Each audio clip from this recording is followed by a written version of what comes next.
welcome to Moments. This is the podcast where working moms get honest conversations, expert advice, and a community that's here to help you thrive.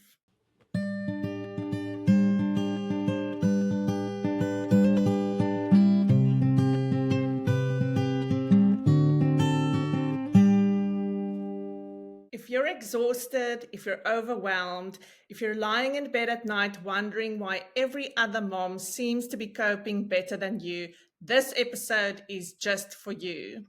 There's a toxic, unrealistic myth that moms are supposed to do it all. And today I'm joined by Stacy McCann, the woman who encourages moms to drop out of the supermom culture. She's here to remind you that you are human. Her tagline is Your Needs Matter Too, which is a message every mom needs to hear. Welcome, Stacy. Thank you so much for having me. I appreciate just having this conversation and spreading this message is so powerful.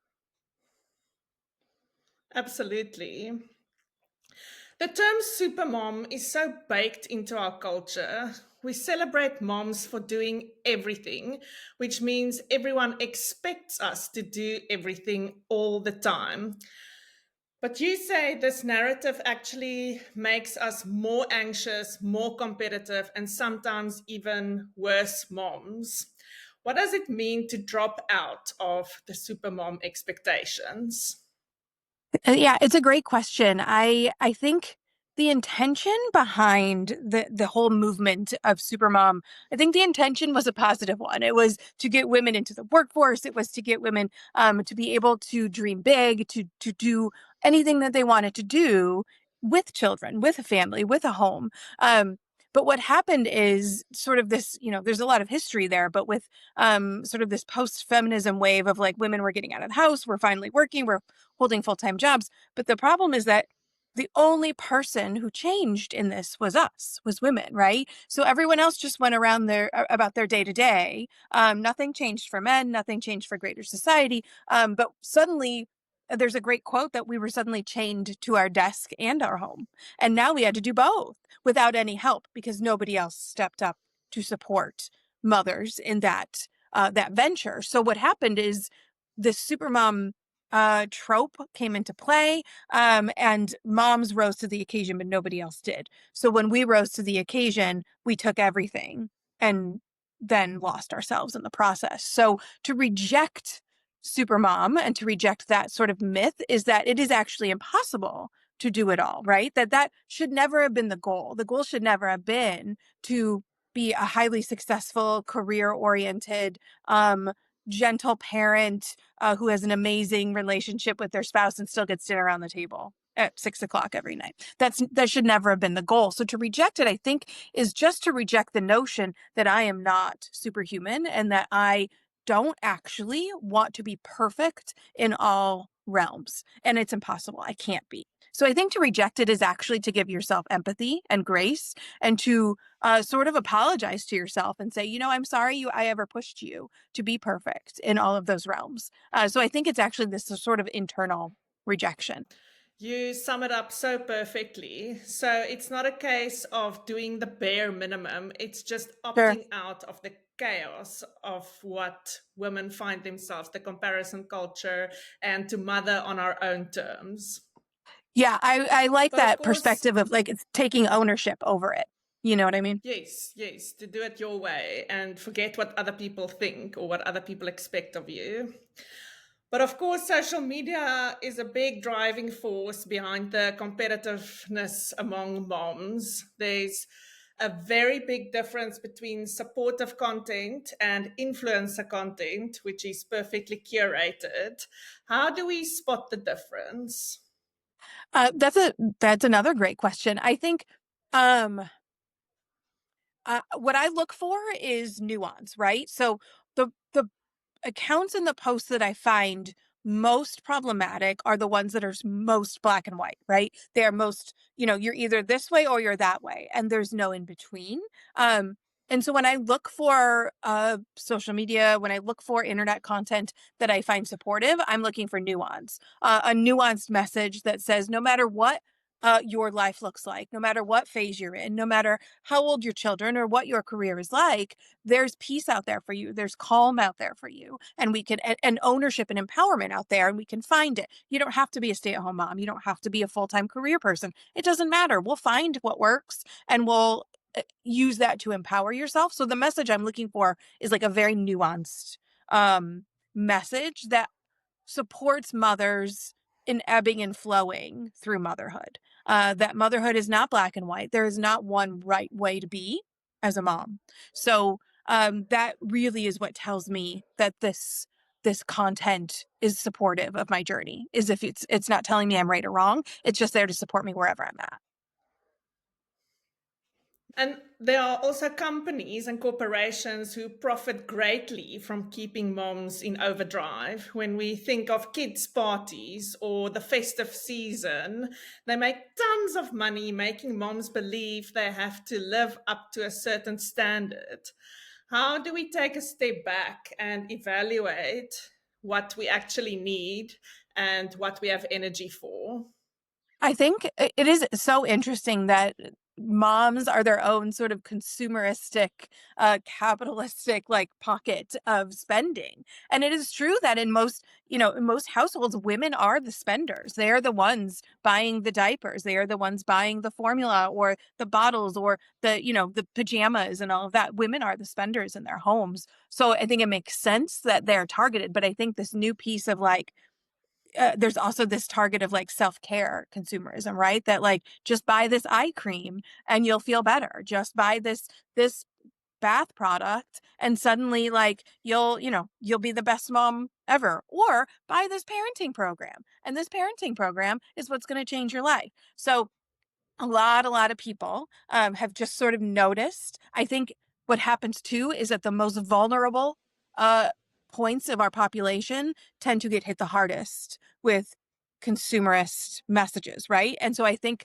along the way, people noticed that moms were vulnerable, that moms were probably struggling for a lot of different facets of parenting and motherhood, and said, I can make money off of that. I can make money off of their vulnerability.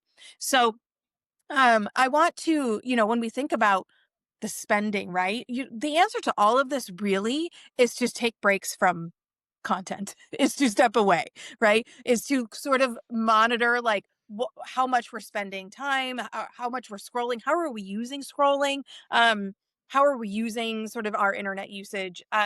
So I think that's the number one thing to think about first. But after that, I just as far as spending goes, I really think considering like what am I trying to do with this item, right? If it's for me, if it's an item for me, right, and it's not diapers for my child, what am I doing with this? Do I think that this item is going to solve a problem for me?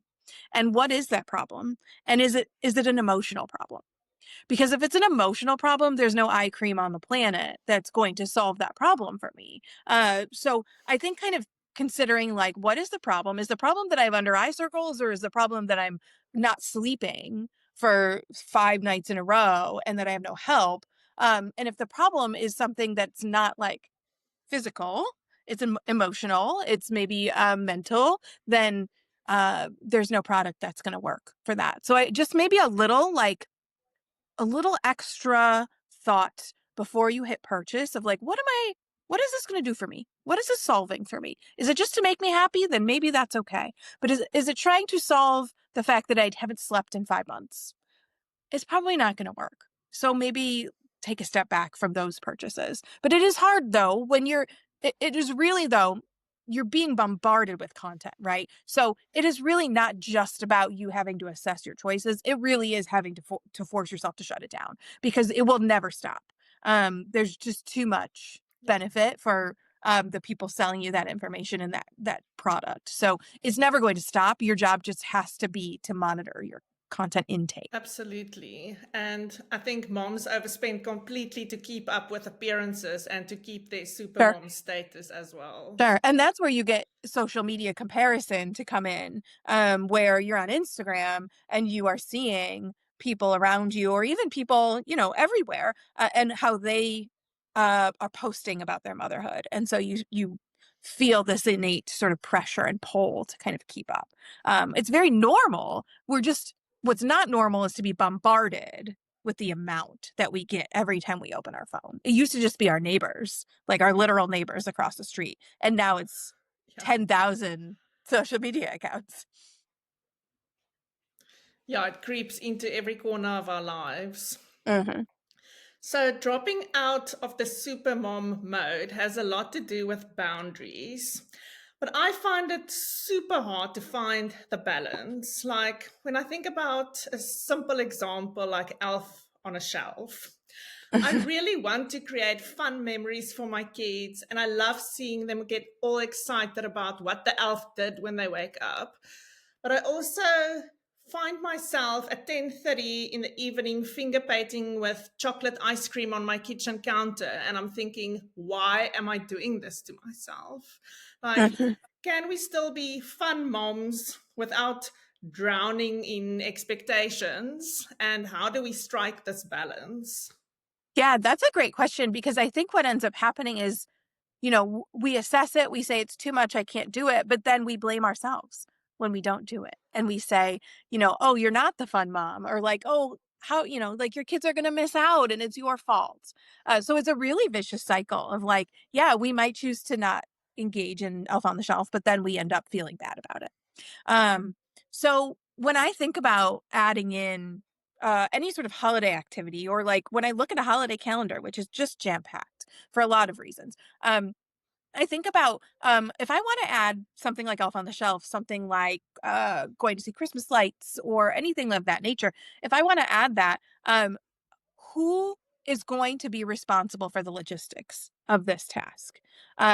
So when I think about Elf on the Shelf, and maybe, so my daughter's 6 and we've not done it, and I don't know if we're going to do it or not. She hasn't asked yet. But when I think about it, I think who's going to be responsible for the logistics? It's going to be me, right? It's going to be me unless I actively work to share that task. If I can sit down and think, well, I do think my husband would be, enjoy taking this on, and maybe we could switch off nights and he could do one night and I could do the next night, then absolutely that feels like something that's manageable. But if I think about it and I think, well, it's me, and it's always me. It's me to do all of this, all of the memory making, all of the joy and the holiday kin keeping and all of that. I have a limit. I also really like, I kind of use this rule of one over holidays, which is, if I'm going to see Christmas lights, if I'm going to visit Santa, if I'm going to do a Christmas craft or something like that, I do it once. So I go to one Christmas lights, I go to one Santa visit. And if somebody else invites me to another one, maybe it's okay to say, no, we already did it. So I kind of live by that rule. If I'm going to be engaging in the logistics for all of this, then I say, we'll do it, but we're going to do it once. And because I can't handle doing it more than once. So I like that rule as well. But I think the assessment is really to really be truthful with yourself. Who is going to handle this? Is it going to be you? And are you going to be doing it for 24 nights for the next month? And if so, is that something you can take on? And it's kind of giving yourself permission, sort of writing yourself a permission slip to A, be truthful, to B, have self empathy if you don't want to do it, and that's okay.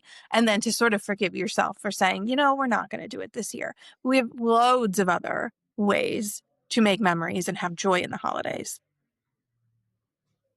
Yeah, I love your advice. And I think there are two things at play here to set up these boundaries or to find this balance. And it's one, asking for help, and the other one is to say no, which you just focused on. And both sound so simple, but both feels absolutely impossible at the same time. Does it stem from a constant need to prove ourselves, or why do we struggle with saying no and asking for help? I think it is very multifaceted. I think women from the time they are born are really still taught not to bother people. So they're taught to take on other people's stuff, their stress, their problems, help them, help caregive, right? Women are still very much raised as caregivers. We take on other stuff and we support them and help them solve those problems. But a lot of our experiences have been, but our problems, we don't want to bother others with those. don't bother your father. He's had a hard day at work. We'll worry about your own problem from school today, but we're not going to bother him with it, right? So it's very much still women should be seen and not heard. And if we are heard, we're too much. Um, and so when we engage in that through our childhood, as we grow up, when we're taught not to use our voice, we stop using our voice. And when we stop using our voice, we're not asking for help and we're just saying yes to people please and to just keep the peace, right? We're just saying yes to kind of keep everybody happy. And then you add on this pressure from supermom syndrome, from social media, this comparison culture, and then you have like a double whammy of yes. So I'm saying yes because I'm afraid to say no, because in my history, saying yes was the easier way to do it, even if I have to self-sacrifice to make it happen. And everyone else is doing it. Everyone else is going. Everyone else is, doing the things. So I need to be doing those things too if I'm a good mom. So it's really this double whammy. And that's in my work with moms. One of the number one things that we work on is really just using their voice, is starting to speak up about their needs, starting to advocate for themselves, starting to advocate for basic things like a shower and a meal and alone time or sleep. Um, and then once we sort of start advocating for those basic needs, then we start talking more about the mental load and talking more about why planning this birthday party isn't as simple as buying cookies at the grocery store and waiting for kids to show up. That there's so much to all of this, and that now the expectation is, I'm going to say it out loud, and now the expectation is you're going to help. And it's not, and I'm even getting away from using like asking for help. And now I really prefer to say like advocating, but also like expecting. When we are in a relationship with somebody, a long-term relationship where we're building a family, I think it is absolutely appropriate that the expectation is that we help each other with this stuff. So I feel like when we ask for help, it's like a favor, but it's not a favor. It should be part of this relationship every single day. So I think there's a huge history behind it. There's a long way to go from a societal standpoint and from just sort of a how we raise our girls standpoint. But I think the work is in using our voice, and that can be very empowering. I absolutely agree so much.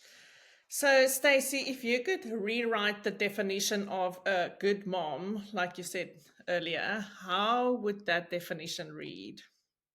Oh, that's a hard question. I think the definition of a good mom is, I think, two things. I might add more to that, but for right now, let's go with two things. One is that you've identified your values, and you are uh, being a mom according to your values, whatever your values are.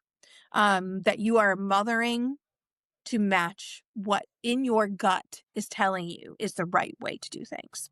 I don't care what social media says. I don't care what your mother-in-law says. I don't care what anybody else says, that you are mothering according to what you believe is the right way to do this. And that you maybe engage in your partner with that, that we have partnered values, that we are mothering and fathering or mothering and mothering according to those values. So that's number one. Number two, I find the most successful, and I use successful very loosely because being a mother is not being productive, right? It's not about productivity. But I find the most at peace, calm, content mothers are the ones who are flexible. They are they mesh and mold with the tide, right? So they kind of roll with their baby's sleep regression, and they kind of roll with their toddler's feeding stuff. And it's not that it doesn't cause stress, but they sort of step back and say, I'm not in control of my child. I'm only in control of myself. And when I mother through all of this stress and anxiety that I acknowledge I cannot control a lot of this, but I have to work on my own regulation, my own needs, my own support so I can help my toddler through this feeding stuff. So it's this is like ability to mold, mesh, be fluid in motherhood, and not sort of just be like, well, I'm this kind of mom and I do it this way. The problem is that that fluidity often requires a support system. It's very hard to be fluid without a safety net for yourself, without a support system, without a partner saying, hey, take a break, I'll tap in. When you don't have that, it can be very hard to be fluid. So that support system really is necessary for that. But I think I think that's how I would define being a good mom is mothering to your values, mothering to what feels right for you, staying in touch with your mom gut and listening to yourself, and then working as hard as possible to be fluid and to let go of what I can't control and to only work on controlling what I can, which is me. That's amazing advice. Thank you, Stacy. So, Thank you. if someone is ready to drop out of the Supermom club, what is the first step or the first thing she needs to stop doing today? Um, I I kind of prefer to think of it as one thing to start doing today, right? So it's hard to kind of narrow down what to stop because in motherhood, sometimes choosing to stop something means that our kids uh suffer. I use suffer loosely, but like that it means that our kids aren't getting a need met. And a lot of moms are not willing to do that. I also find if you are changing habits, adding is a lot more positive than subtracting. So even, if you're trying to eat differently, adding vegetables feels a lot better than like saying I can't eat pasta anymore. So I think of it that way too, that like adding something to my motherhood is probably going to support me to stop making choices that don't benefit me or choices that require sacrifice. So my first tip is to sort of sit down on a daily basis and assess what are my basic needs. What do I need every day to feel like a human being, to feel like I'm awake, to feel like I can take on all the things that I have to do today? So these are things like good, food. And I'm not even saying like vegetables, but just like a good meal that's not just like mac and cheese from the bottom of the pot, right? So like maybe a meal, maybe some mothers benefit from a workout and they want to move their body. Some just need fresh air, and so maybe a walk suffices. Water, brushing your teeth, putting on real clothes, taking a shower. Just kind of assessing what are the top 5 that are things that I just need every day. And then when you look at your day, another therapist friend gave me this trick, which is to break down your day into maybe thirds or fourths. So, like a quarter of the day or a third of the day. And every chunk of that day, you work to meet the 4 or 5 basic needs that you've narrowed down. So if it's movement, water, a food with some protein, then every chunk of that day, I'm trying to meet those needs. So once in the morning, once around midday, once in the afternoon, once in the evening. What it's doing there is you're shifting some priority over to yourself by meeting your basic needs every day. You have to start prioritizing that. But when you just tell a mom to prioritize themselves, they're not going to do it. Or they don't know how because they haven't for a really long time. So I like this way, starting this way of like, let's be concrete and think of the 4 or 5 basic things I need to function and then start there and make sure those are consistent. So I don't want anybody adding a crochet hobby or pickleball or starting tennis lessons until they're showering and eating food on a regular basis and drinking water and getting fresh air. So we start there, get that consistent, and then you can start adding more. And as you add more, what you're going to find yourself doing is valuing your needs being met and then prioritizing that. And so then when somebody says, hey, you want to go see Christmas lights for the 7th time this holiday? Then you can say, actually, no, I really need to get sleep. We haven't been sleeping well, and my sleep is really valuable. So I need to say no to that. And it just starts happening automatically. That is such good advice, and the way you unpack it and explain it makes so much sense. I have this big peeve of all these messaging around filling your own cup, but what Yeah. does that actually look like? And I think you just explained it spot on. Like it's as basic as putting on real clothes or taking a shower or brushing your teeth. So, Stacy, we've reached the final 5, which It's 5 questions every single guest on Moments answer. And the first one is, which part of your human experience was changed the most when you became a mom? Um, it's such a big question. um, that It is. I think so. I don't know if you've heard of the program Fair Play. It's written by Eve Rodsky. But she wrote a follow-up book to that. It's called Unicorn Space. And Unicorn Space talks about your freedom to create. And I say create, I don't just mean art, but it could be cooking, it could be dancing, it could be anything that you enjoy doing just that fulfills you, right? Um, and so I think for me, what I found is after becoming a mom, I really felt this explosion of uh thoughts, ideas, creation, and that unicorn space. I just had to access it, and that's where the hurdle is, right? Is that like I want to be able to access all of this time and effort that I want to put into creative endeavor into myself, but I couldn't figure out how to access it, which is how this whole path it started. But I think that for me, that's what changed is this sort of explosion of unicorn space that I felt drawn to access, that really sort of uh,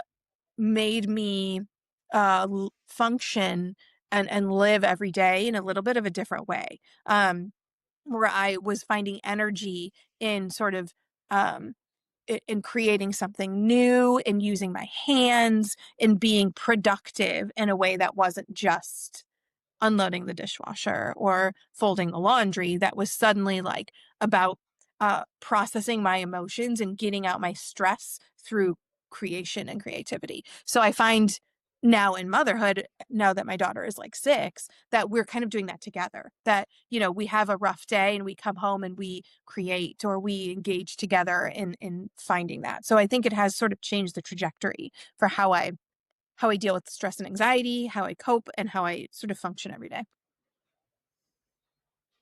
That's such a great answer. And Stacy, looking back, what would you do differently? You know, I um I find it hard because my daughter was born about 10 months before the pandemic began. And so I did not have a lot of control over how her first really 2 years um were spent. Obviously if I could change that I would, but I don't have control over that. So but I think I think going back, I probably would have tried to use my voice sooner. I think the work that I've done with other mothers has been very healing for me as well, and really taught me a lot about myself and about the empowerment that I have in my own voice. But I do definitely wish that I had done that a little bit sooner, but even before children, even before having my daughter, like that I wish that I had seen the power in using my voice. Just as a young single woman. So I think that would be, but I don't know. I don't know if the stars were aligned for that to happen because um, you're kind of given a path as a woman, and um, I sort of stayed on that path. But that's what I would have hoped to have done differently. I can identify so greatly with the pandemic story. My daughter is 6 too. She was five Oh, months old when it all uh, started. So I get you. What are you most grateful for in your mom journey? Um, I feel very grateful that I have a village. It's not the biggest village. It's not, I'm sure there are other people with much larger villages, but I have one. And I think that when you have a baby, there are a lot of barriers. There are advantages and there are barriers, right? So some of us are naturally, because of our path, have advantages, and some of us have barriers. And I am so grateful that when I had my daughter, I had the advantage of a village, that I did not have a barrier in place already, where I was isolated, where I was separated, where I did not have a family to turn to for support. So I'm extremely grateful for that village. I think it has allowed me to take this journey that I have taken thus far. Um, I'm also very grateful that I only have one child, and not everyone can say that or wants to say that, and I'm totally fine with it. But for me, having one child allows me to really pour into her. And I think that that has allowed me to find this journey through what I said before, which is like finding my values and being fluid in motherhood. In sooner in a different way, and it has allowed me to support other moms in that journey too. So for me personally, I am grateful that I have only one, because it has allowed some of that for me. What are you telling your daughter about parenting? Well, it depends on the day. This morning was not the best message, but even, what I try and tell her is, I have a job to do, and that my job is to keep her healthy and safe. And her job is to be a kid and to play and to do all the fun things. And that I want to do all those fun things with her. But grown-ups also have a job, and parents have a job. And that's some of the stuff. That's why we have rules. That's why we have chores. That's why you have to take a bath. And that's why we do those things. So, what I try and the message that I try and send is that being a mom is amazing and wonderful, and I would never change it in for anything in the world. But it is also very hard, because I have to balance my job and just wanting to play and be with her, right? So I also, what I'm trying to show her about motherhood is that a it's not the right goal is not to be perfect. The right goal is not to have it all or do it all or be it all. That Supermom is not the goal. That the goal is to be balanced, and that the goal is to work together with her dad to achieve that balance. And so I try and highlight that as well. That this is a team. We are a team. We have a system here, and one person can't carry the whole team. So as she gets older, she has to participate in that team. She has to participate in the home and all of that stuff. But that's the sort of the second thing about parenting, is that we all have to work together to make this happen, to do the fun things we want to do, to just be peaceful and happy together. And so my hope is that she's taking in that message. A good message, I must say. What is your North Star when you make parenting decisions? I think we talked about values earlier, and that's definitely part of it. But I was thinking about this, and I think it is really our attachment. So when I make parenting decisions, the number one factor at play is, how will this affect our attachment? Meaning, when I put a consequence in play, when I am frustrated and I want to yell, I do, it doesn't always work, because I'm human and I make mistakes. But when I think about it, what I'm trying to think about, is this going to harm our relationship? Is this going to um sort of sort of put a little nick in our attachment, right? And I just think about that. And that doesn't mean there can never be consequences. There have to be consequences, and there have to be boundaries, and there have to be rules. But it is absolutely possible to enforce consequences and rules and boundaries in a way that doesn't interfere with attachment, that has no shame included in it. It's just the way it is. When you throw something, it has to go in the closet because it's not safe. And I can absolutely send that message without shame, right? Without, like, you're a bad kid because you threw that thing. So I think I think about attachment, and for me, I think the big question there is, will this trigger shame in my child? And if it will, then that is not the right choice. It is not a choice I want to make. So attachment, and I think the shame that would go along with that, are things that I try and really prioritize when I make those decisions. Yeah, that's very true. That's something to think about. Stacy, thank you so much for sharing your wisdom and your heart with us today.